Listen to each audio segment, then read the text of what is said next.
A paz do Senhor, meus irmãos, muito obrigado por estar aí mais uma vez juntamente conosco nesta oportunidade onde estaremos gravando a lição número 3 da nossa matéria de Levítico, tá? Nós estamos tratando nessa lição 3 a oferta de manjares.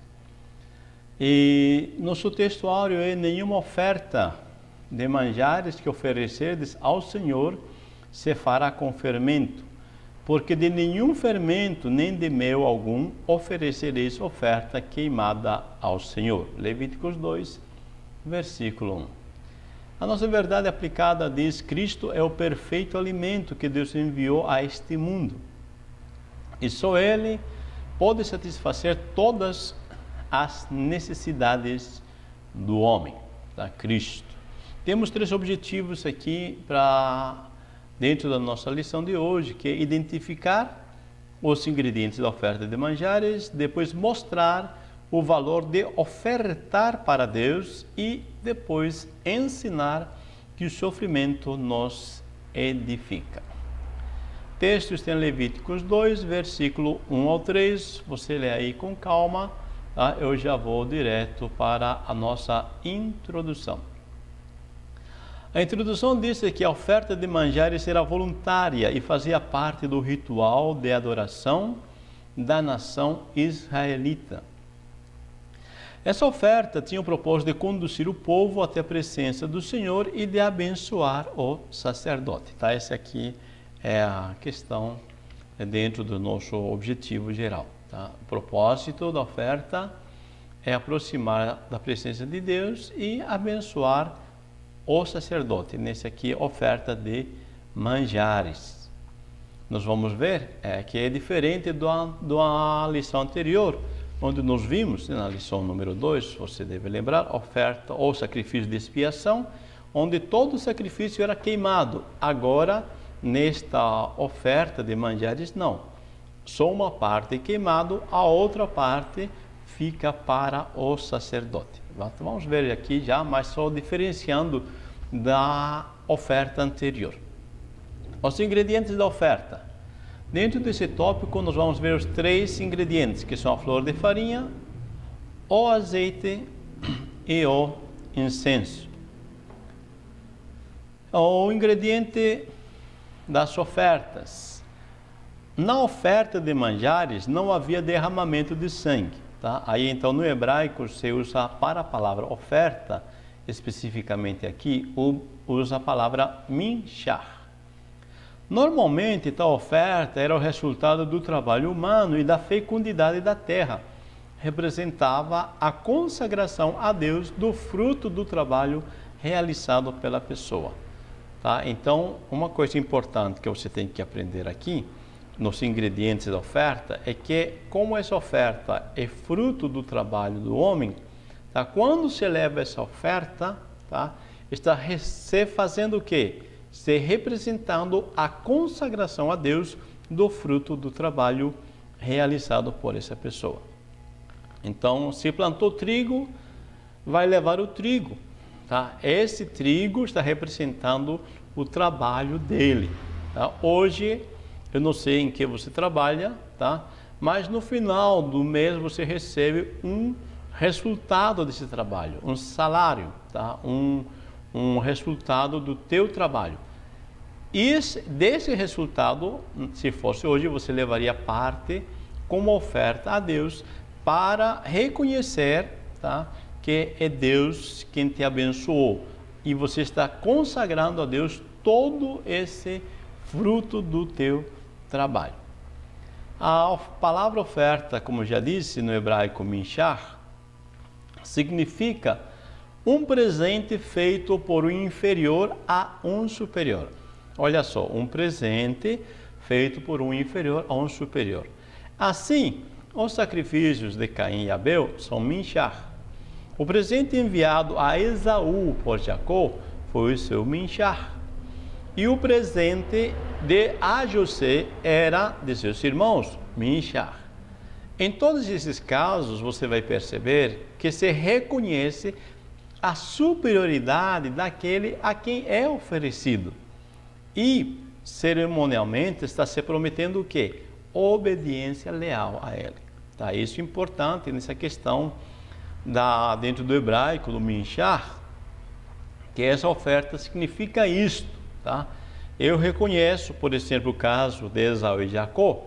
Tá? Você vai ver que Jacó repetidas vezes fala: eis aqui o teu servo, para Esaú, quando está enviando aquelas ofertas, com medo de que Esaú quisesse matar ele. Tá? Aqui então minchar é reconhecer a superioridade. Então, quando eu levava a minha oferta de manjares a Deus, eu estou reconhecendo a superioridade de Deus. E eu estou prometendo a Ele obediência leal. A superioridade em que aspecto? Por exemplo, está certo que eu plantei, tá? E outros podem regar, mas quem é que faz produzir, quem dá o crescimento é Deus. Então eu reconheço que por mais que eu tenha trabalho pessoal bem feito, o resultado final, tá, é Deus que providencia para mim. Tá? Então eu reconheço a superioridade de Deus nesses resultados do meu trabalho. Vamos lá, 1.1, a flor de farinha. Na nova versão internacional e na King James, elas são mais claras, tá? Nesse versículo especificamente querendo falar. Numas traduções dizem que devemos levar a oferta de farinha fina. Já na tradução aqui, King James, diz quando alguém trouxer uma oferta de cereal ao Senhor, terá que ser da melhor farinha. Veja só, por que eu escolhi essa versão aqui, ou essas duas versões, King James e NVI? Porque às vezes quando eu leio no texto farinha fina, eu posso interpretar erradamente, querendo dizer que Deus estaria querendo que eu passe diversas vezes na peneira a farinha, ou seja, para deixar bem fininho. E não está dizendo o texto isso. Quando está dizendo farinha fina, está dizendo da melhor qualidade, finíssima, tá? E precisa ficar claro isso, e a nova versão internacional e também a versão King James deixa claro isso. Quando alguém trouxer uma oferta de cereal ao Senhor, terá que ser da melhor farinha. Amém? Então eu quero que fique bem claro isso para você. Paulo, em 1 Coríntios 3:7, ele reconhece isso. Ele diz que um planta, outro rega, mas quem dá o crescimento é Deus, ou seja, Ele merece, tá? O meu melhor, porque por mais talentoso que eu seja, por mais instrumentos bons que eu tenha, quem dá o crescimento é Deus. Então, Ele merece o meu melhor. Tá? Essa seria a questão da flor de farinha que Deus pede a melhor, ou da melhor qualidade. O azeite na oferta de manjares é símbolo do Espírito Santo. Tá? Isso no contexto geral é importante. Eu não posso pegar, tá? Agora uma regrinha da interpretação, eu não posso pegar uma questão, tá? Que a Bíblia me fala e dar um símbolo que ela não está trazendo em si. Tá? Aí eu tenho que ter muito cuidado. Na flor de farinha, por exemplo, não vemos aqui, dentro do contexto geral bíblico, tá? Que essa flor de farinha esteja tendo algo simbólico, tá? Igual aqui. Aqui, quando a gente vê a questão do azeite, aí você vê algumas considerações na Bíblia. Então, considerando esta ligação com a unção do sacerdote e o uso do candelabro de ouro, Ali julga que a presença graciosa do Espírito Santo na iluminação e santificação seja indicado nesse texto. Tá? Ok, a presença oportuna no Espírito Santo na obra da adoração do crente e sem dúvida que o torna aceitável. Tá? Então, podemos dizer que sim, representa ou simboliza a presença do Espírito Santo no ato da adoração, tá? Que na oferta de manjares eu estou adorando a Deus, reconhecendo a sua superioridade e dizendo que eu vou ser leal a Ele, tá? Isso seria uma questão de simbologia. Agora, dentro do contexto geral, tá? Dentro das ofertas, dentro que se oferece, você vai ver algumas questões interessantes, tá? Que no Antigo Testamento o azeite, tá? Representa alegria, nutrição e prosperidade. Então a palavra hebraica shemen significa gordura, corpulência, fertilidade. E Michelin sugere que simboliza poder estimulante e santificador. Tá? E todas essas coisas vêm do Senhor. Então, na minha oferta, tá, de manjar, tá, o que eu estou reconhecendo? Tá? Como eu já disse, por mais talento que eu tenha, mas a prosperidade vem do Senhor. A minha alegria vem do Senhor. Esse azeite derramado na minha oferta está dizendo que a minha alegria depende de Deus, tá? O vigor da minha saúde depende de Deus, a prosperidade depende de Deus, a fertilidade, a riqueza. Tá? Isso é representado dentro da palavra hebraica shemen. Tá? Aí você pode ver, né, eu coloquei aqui os versículos, né, de Deuteronômio 32, versículo 13. Tá? Aí você vai ler em casa.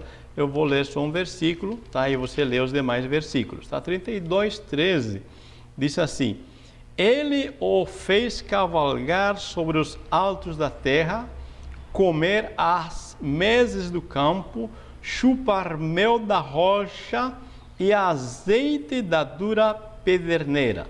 Se referindo a Deus, tá? Ele, Deus, que fez prosperar as pessoas, tá? Então o azeite, tá, é simbolizado aqui como prosperidade. Isso quando eu levo o resultado do meu trabalho, eu estou dizendo, quem me deu o resultado que eu estou obtendo foi Deus, ok? Então eu estou tanto apresentando quanto santificando o fruto do meu trabalho. Um reconhecimento que essas coisas vêm do Senhor. Aí nós temos o incenso. Deus revelou a Moisés como o incenso deveria ser feito, os elementos e a quantidade. Tá? Aí é interessante, nós temos o como, tá? Tem que ser preparado, e temos os elementos, mas não somente os elementos, mas a quantidade. É uma receita. Você já deve ter visto, às vezes, as pessoas querem fazer um bolo. Eu nunca fiz bolo, então eu preciso de uma receita. O que vem na receita? Vem os elementos. Mas não somente os elementos, mas quanto de cada elemento vou usar. E o como vou preparar. Tá? Qual elemento vem primeiro, segundo, terceiro, como é que eu vou fazer? Deus está colocando aqui uma ordem, uma sequência de fatores. Aqui é importante você entender que se você não, se você pode ter, tá, todos os elementos, mas você pode colocar em quantidades diferentes que Deus manda. Aí o que vai acontecer? Você não vai ter o resultado que se esperava, porque você não usou a quantidade certa. Ou você pode usar a quantidade certa e os elementos certos, mas não seguir a ordem exata que Deus disse. Então também você não vai ter o resultado que se deseja. Tá? Eu quero fazer bolo, mas eu coloco os elementos do bolo de forma errada, eu não vou ter o bolo que eu queria ter. Tá? Então aqui a receita que Deus dá, as palavras aqui, o como, tá? Os elementos e a quantidade são necessárias. Tá? Deus está nos dizendo, se nós seguirmos, tá, as ordens, as sequências corretas de algo, nós vamos conseguir aquilo que nós queremos.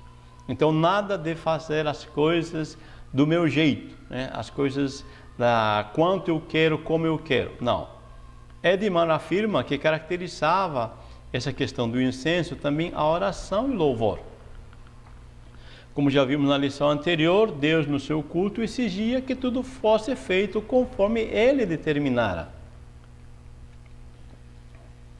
Isto é, com decência e ordem. Então, desde os menores detalhes, como preparar o incenso, Deus já dá para Moisés estas questões. Tá? Tudo tem que ser feito em ordem.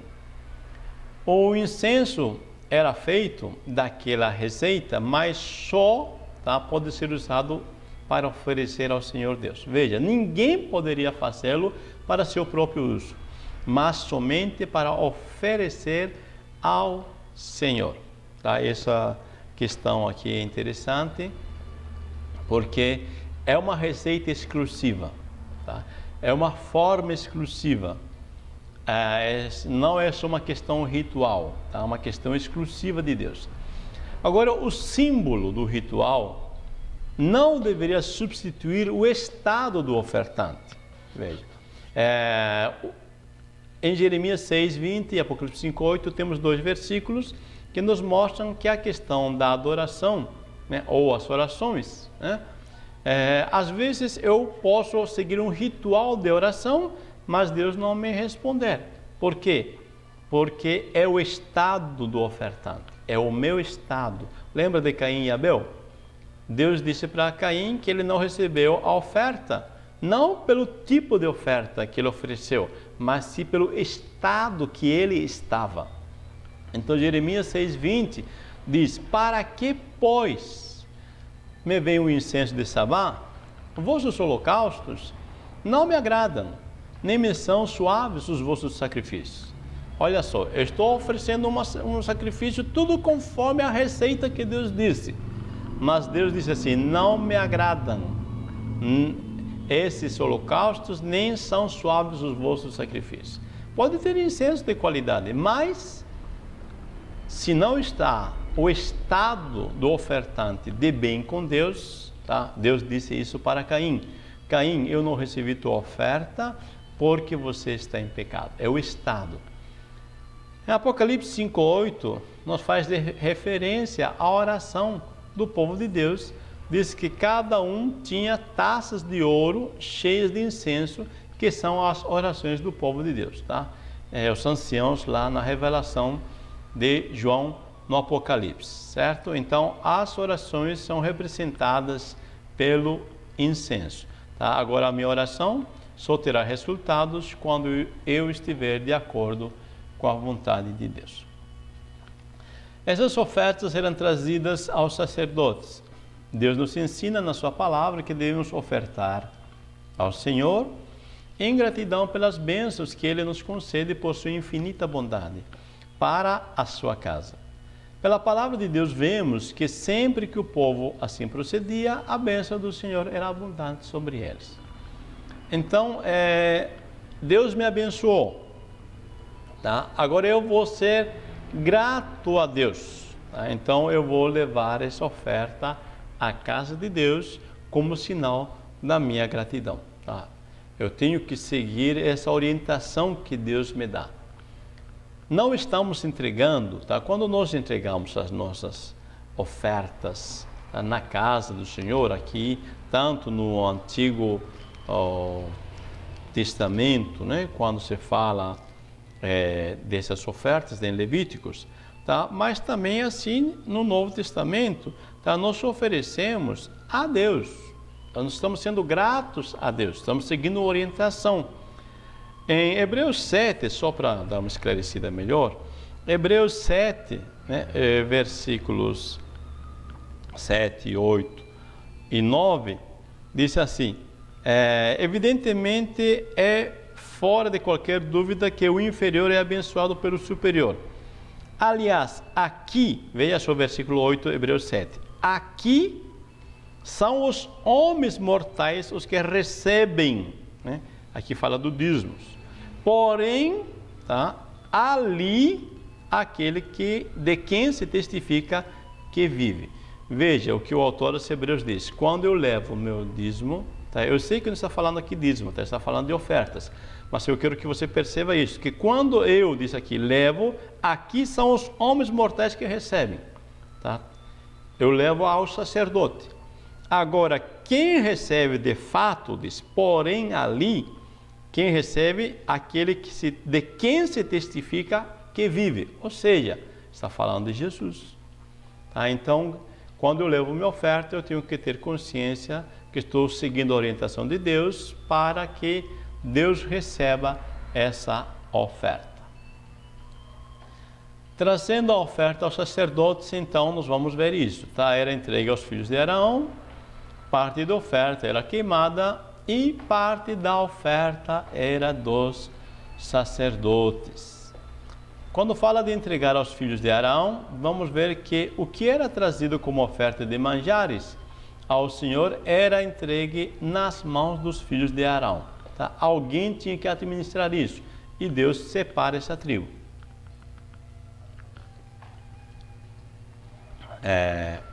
Alguém tem que ser encarregado de administrar.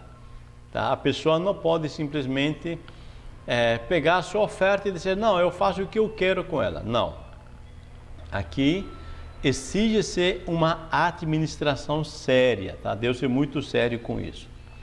Este sacrifício nos ensina que devemos trazer nossas ofertas para serem entregues nas mãos daqueles que estão com essa responsabilidade na casa do Senhor. Agora, perceba que Deus separou essas pessoas para administrar esses recursos. Então, aqui nós vamos ver que quem é chamado para essa administração, ele vai prestar contas a Deus, tá? Voltando aqui, tá? Aqui tem responsabilidade. Eu sou um levita, recebi a oferta. Vou fazer aquilo que eu quero com a oferta? Não. Tá? Existem regras para isso, tá bom? Então vamos lá. Parte da oferta era queimada. Primeira questão. O sacerdote queimará este memorial sobre o altar. Oferta queimada e de cheiro suave ao Senhor. Estamos lendo Levíticos 2, versículo 2. Perceba a palavra memorial. E o sacerdote queimará este memorial. Tá? O termo memorial, no hebraico, é ascará. Ocorre somente 7 vezes no Antigo Testamento, 6 em relação à oferta de manjares e 1 vez concernente ao incenso que era queimado na ocasião da apresentação do pão da proposição. Tá? Então, veja que é bem exclusivo esse termo memorial nesse tipo de oferta de manjares. Agora, significa o quê? Esse memorial está apontando que quando Deus se lembra, tá? Quando eu estou levando minha oferta em memorial, eu estou dizendo que quando Deus se lembra da minha pessoa, abre-se uma nova situação na qual há socorro para os justos e julgamento dos injustos. Tá? É claro, meus irmãos, que Deus não se esquece, tá? Mas o problema é que eu me esqueço. Tá? Eu me esqueço daquilo que Deus promete muito facilmente. E acabamos às vezes tomando alguns comportamentos não adequados. Êxodo 2:24 nos faz lembrar bem isso. Diz o texto assim: ouvindo Deus o seu gemido, lembrou-se da sua aliança com Abraão, Isaque e Jacó. Perceba que Deus aqui diz que lembrou-se, mas por que lembrou-se? Porque ouviu o gemido do seu povo. Se você ver o contexto geral, você vai ver que Deus prometeu para Abraão a terra. E Deus disse assim: a tua semente vai ser peregrina em terra estranha por 400 anos. E nesse texto, exclusivamente de Êxodo, já passaram 430 anos. O povo, tá? O povo conhece a promessa, mas eles se acomodam. Se acomodam com a situação. Sabem da promessa de Deus, que tem uma terra que emana leite e mel, mas eles estando lá no Egito, diz o texto, você vai ver outros textos, que diz assim, que eles, apesar de apanharem, serem castigados, tá? Serem escravos, todo dia Faraó não deixava de dar para eles algumas cabeças de alho, cebola, porã, tá? Temperos para a comida, tá? E lhes davam uma certa assistência, uma cesta básica. Aí eles se acomodavam. Nós temos a cesta básica, tá bom assim, dá para levar a vida.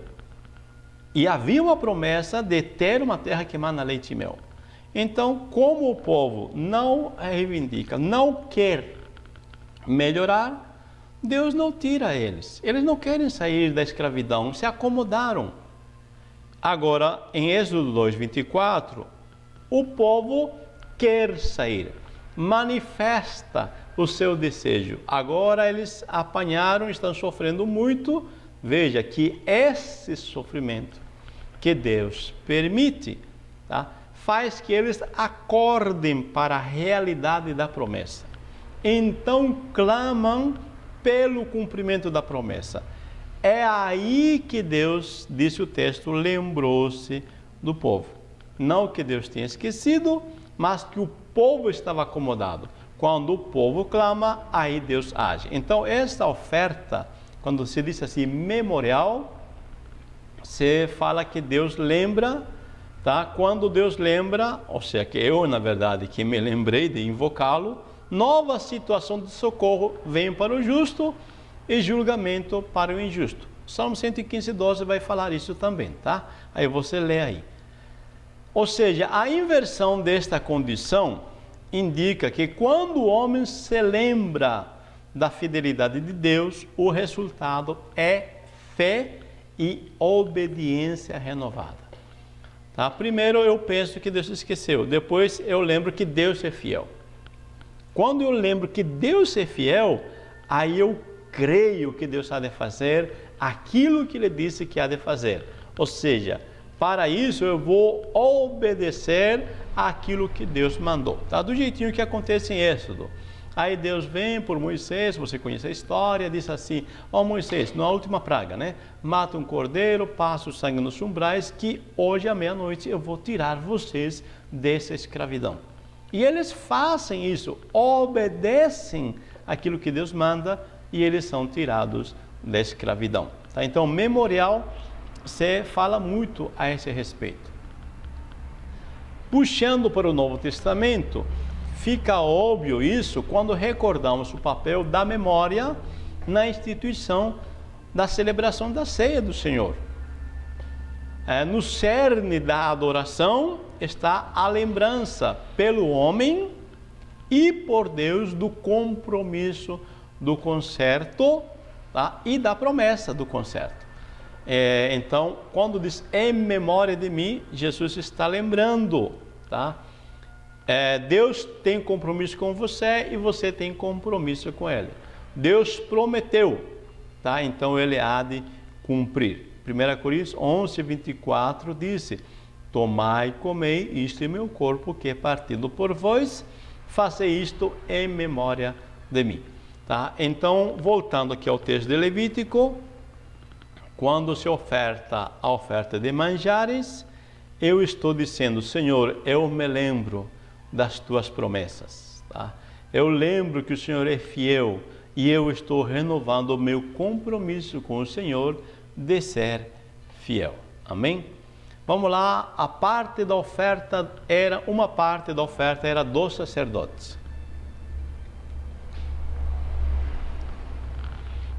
Não era tudo para os sacerdotes, mas somente o que lhes era permitido pelo Senhor. Assim como existe a responsabilidade do ofertante, também existe a do sacerdote, em atentar para o que diz o ritual do sacrifício, pois a oferta não pode ser profanada. Nós já falamos uma parte nisso. Deus disse assim: levem para o sacerdote. Ok, agora o sacerdote só vai comer dessa oferta aquilo que ele é de direito, não tudo. A oferta não é para uso particular do sacerdote como ele queira, não. A oferta, tá? Aquilo que está trazendo o povo de Deus nas mãos do responsável é para que seja administrado conforme Deus rege. Aí então, aí vai a responsabilidade do administrador. Pedro diz assim na Almeida Revista Corrigida Fiel, a tradução diz: apacentai o rebanho de Deus que está entre vós, tendo cuidado dele, não por força, mas voluntariamente, nem por torpe ganância, mas de ânimo pronto. O mesmo versículo na Nova Versão Internacional traz assim: alimentem o rebanho de Deus que está a vosso cargo. Cuidem dele de boa vontade, não contrariados, não pelo que podem vir a ganhar com isso, mas por zelo em servir o Senhor. Olha que coisa importante. Eu, administrador, eu, pastor, tá? Vou cuidar do Senhor de boa vontade e não pensando em que lucro eu vou obter com eu servir ao meu povo. Não, tá? Isso é torpe ganância, tá? Não devemos servir ao povo de Deus como líderes religiosos, tá? Pensando em lucros financeiros. Não, eu estou servindo porque Deus me chamou para servir a Ele. Ao servir ao povo de Deus, eu estou servindo ao Senhor. Por isso aqui cabe essa questão da responsabilidade sacerdotal. Agora vamos para o tópico 3, preparando a oferta. A oferta deveria ser preparada em casa e levada aos sacerdotes. Ensina-nos que o culto começa em casa, junto com nossa família, mas Deus tem um lugar escolhido por Ele, onde devemos levar as nossas ofertas, tá? Isso no templo, né? Nesse tópico vamos dividir em 3 subtópicos: a oferta sem fermento, a oferta cozida em forno ou na caçola e a oferta com sal. Vamos já à oferta sem fermento. O fermento, juntamente com o mel, não era permitido na oferta de manjares, está bem claro. Na oferta de manjares não se permite mel e fermento. Não deveria haver nada que azedasse, nada que fizesse a massa levedar. E, por exemplo, quando você quisesse ofertar a oferta das primícias, poderia levar fermento e mel, como oferta das primícias, porque ali, na oferta das primícias, tá? Você pega de tudo que você teve lucros, as primeiras porções a Deus. Tá? Aqui é diferente. Na oferta de manjares, não é permitido fermento e mel. Nos escritos rabínicos, tem muita referência ao fermento como símbolo do mal, tá? Aí fica mais claro. Então, na Bíblia, o fermento é símbolo do que devemos evitar. Paulo disse: celebremos, pois, essa festa espiritual, deixando para trás o fermento da maldade, a antiga vida, podre de tanto vício, de tanto pecado. Nova Versão Internacional, tá? Eu tenho que deixar essa vida podre. Isso significa o fermento. Jesus alertou a seus discípulos que se guardassem do fermento dos fariseus e dos saduceus, ou seja, dos ensinos hipócritas desses saduceus e fariseus. 3.2, a oferta cozida no forno ou na caçola. A oferta poderia ser cozida de 3 maneiras, né? No forno, na caçola e na sertã. O que está sendo feito aqui em uma forma simples, tá? Está nos dando 3 formas de preparar, tá? Dentro do texto bíblico de Levíticos, tá? Não vemos aqui simbolismos específicos, tá? Não há figuras de linguagem, mas simplesmente opções de como deve ser preparado a oferta, tá? Poderia você oferecer no forno, na caçola ou na sertã, tá? São modos diferentes, tá? Mas são a mesma oferta com os mesmos ingredientes. Já o sal é obrigatório na oferta de manjares. O sal, de forma geral, tem muitos símbolos na Bíblia. Proporcionava sabor às oferendas, que em parte seriam dadas aos sacerdotes, e também preserva da corrupção e é símbolo de perpetuidade. Tá? Aí no texto diz sobre a aliança do sal, tá? Ou seja, aquele concerto com Deus, tá? A minha aliança com Deus seria perpétua, tá? Ou seja, ia ser guardada por muito tempo. O sal proporciona então isso, o símbolo da perpetuidade. E agora concluindo, tá? Que oferecemos constantemente que ofereçamos, aliás, constantemente o nosso melhor a Deus.